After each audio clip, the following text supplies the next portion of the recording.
Hi, my name's Caryn Walsh. Thank you for joining me today. I'm here to talk to you about the topic of leadership development, or more specifically, leadership coaching.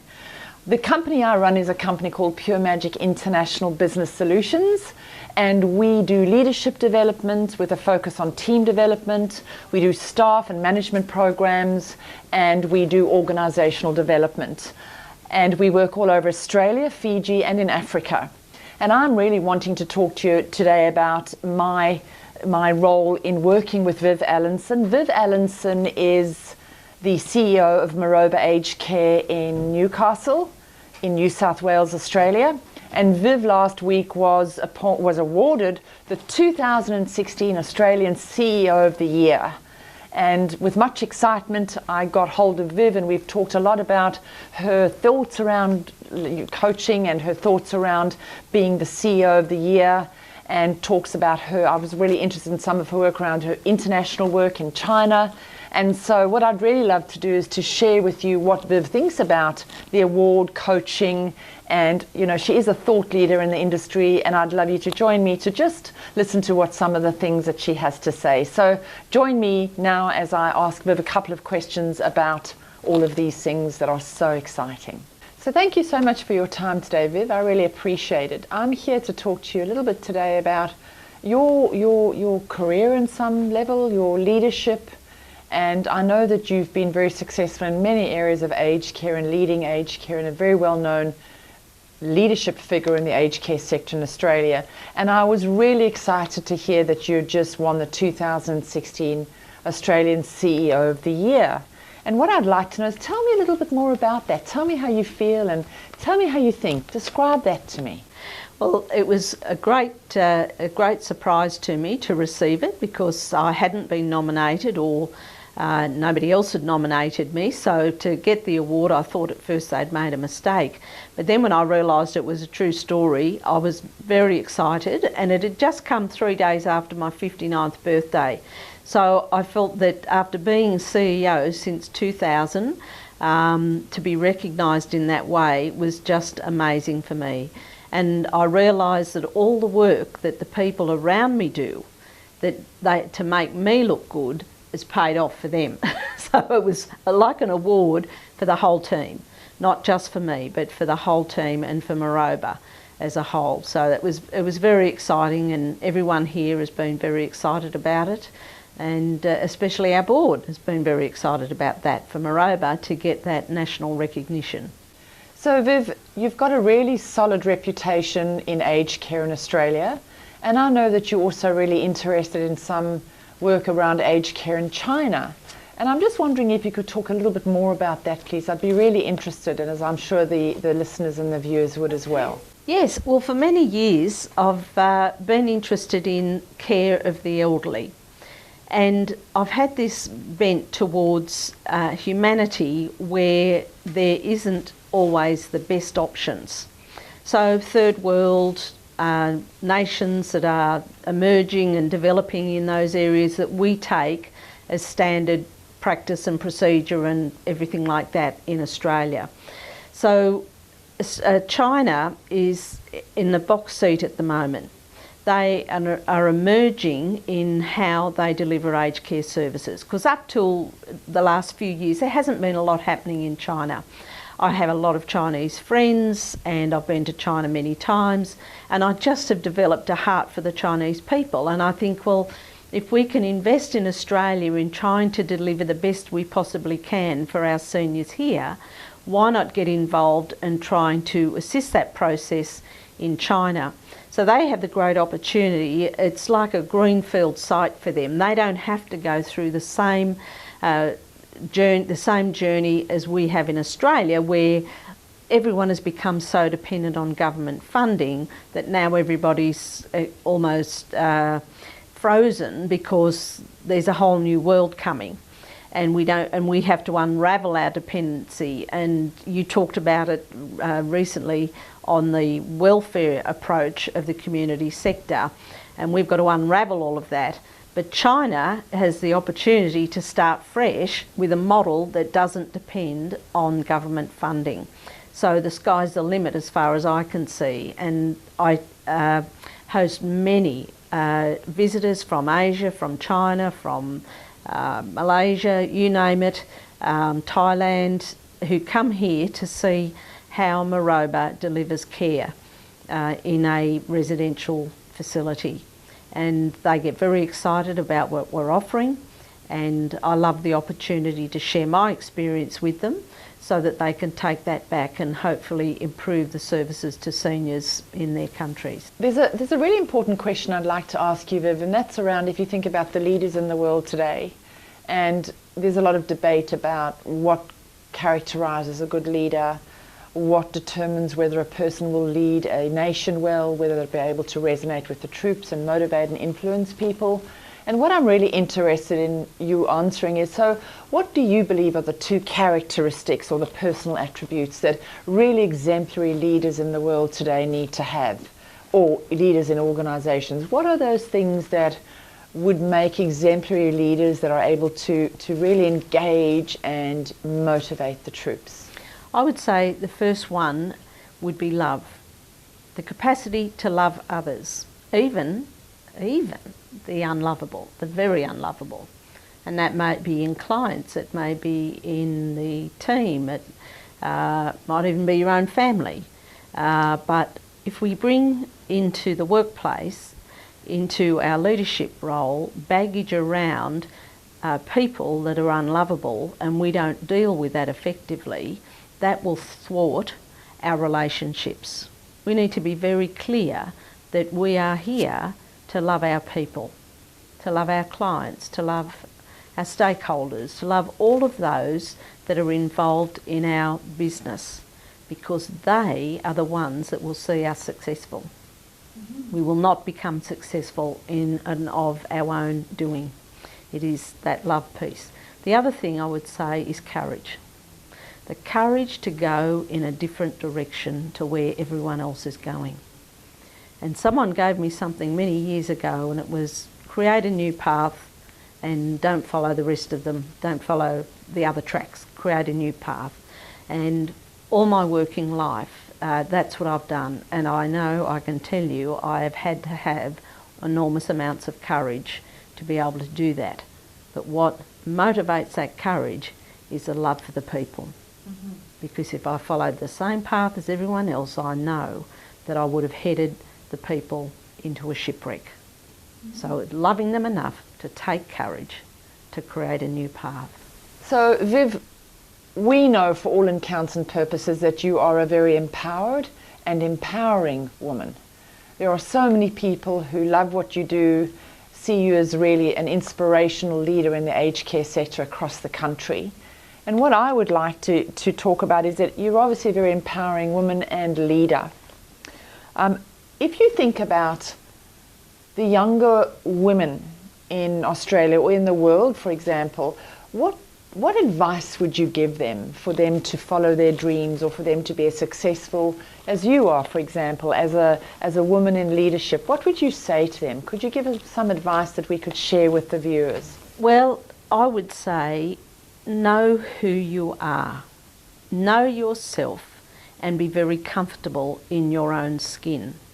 Not striving to look to who is the latest trend and how should you look and how should you turn up and how you should be. But know yourself first and show up as your authentic self.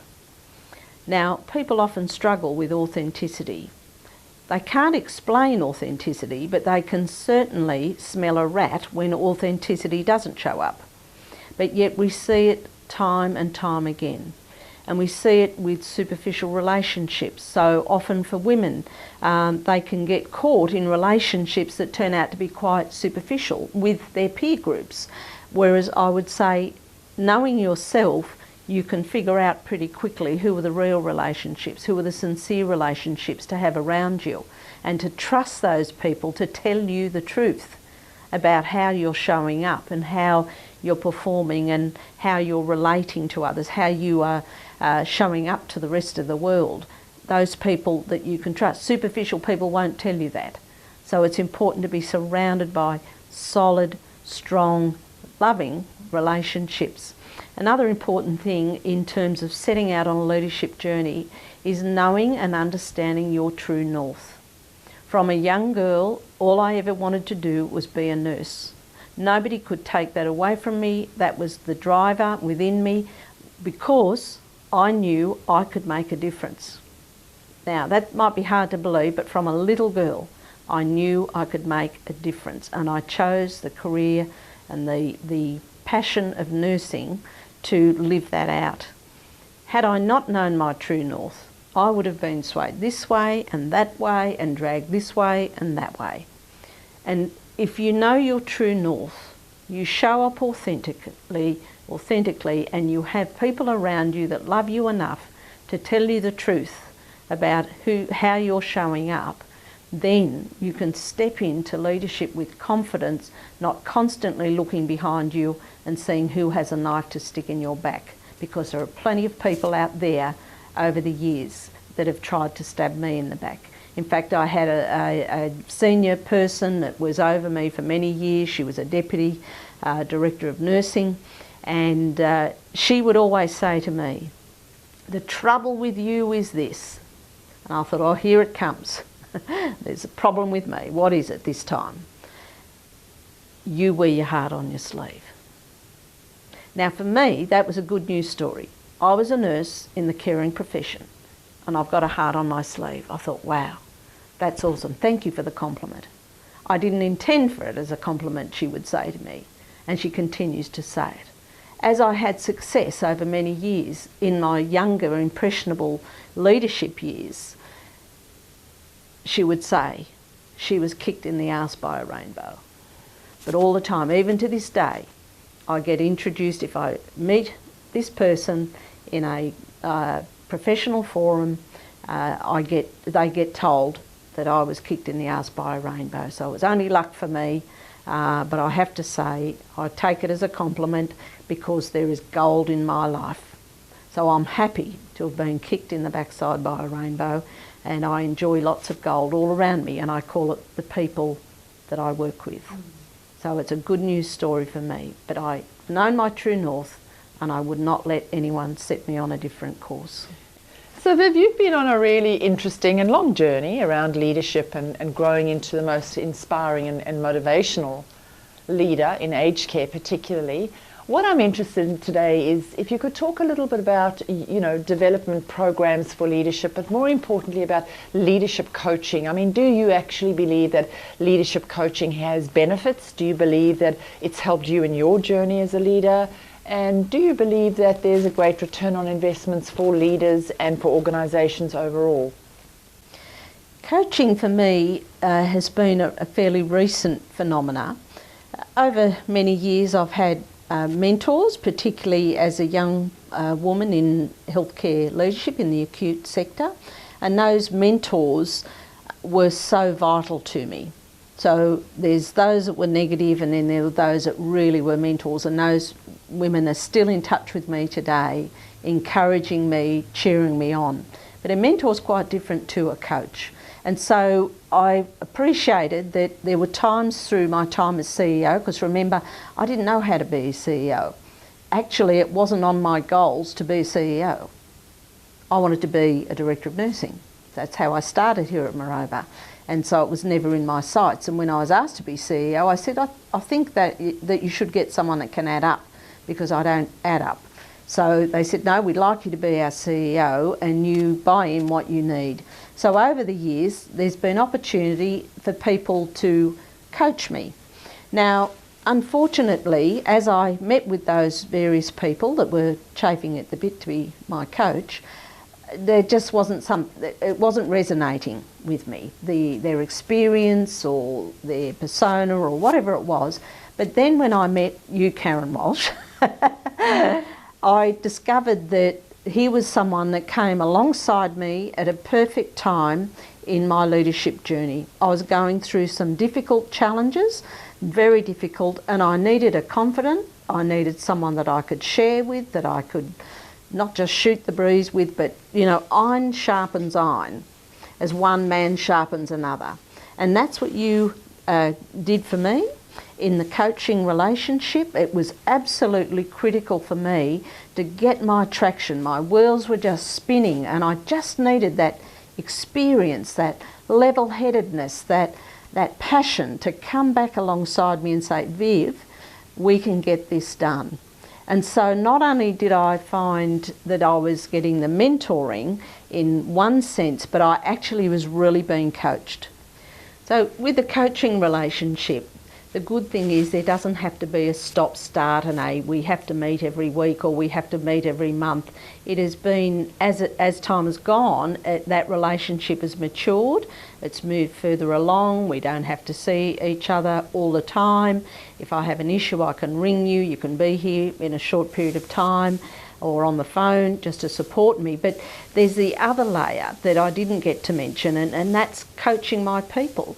So coaching other individuals on the team, on the senior staff, and coaching teams. And that has been a really important piece, because obviously there's not enough resources to get everyone a high-level coach. But if you can take the approach of the team coaching, then that has really worked within this organisation. And I've seen different groups that Caryn has worked with that have really excelled, have risen to the occasion. Some haven't, but many have. And many have captured it, and many are moving on and doing greater things. So that's a really important piece. So the CEO, knowing the coach, knowing their capacity, knowing what they stand for, I'm prepared to have that shared amongst our people, either through other individual coaching or through telephone contact or through team coaching. Then that really works for this organisation, and I've really appreciated that. And the good thing is I'm not all the time having to go back to a contract and say, well, when did this coaching relationship start and when is it going to finish? I better make sure I've got enough sessions.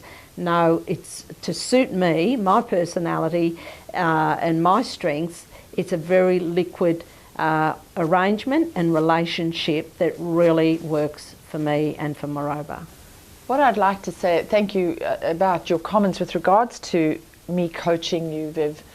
It's an interesting thing around leadership coaching, because I've coached many CEOs and senior executives and even chairmen of the board before.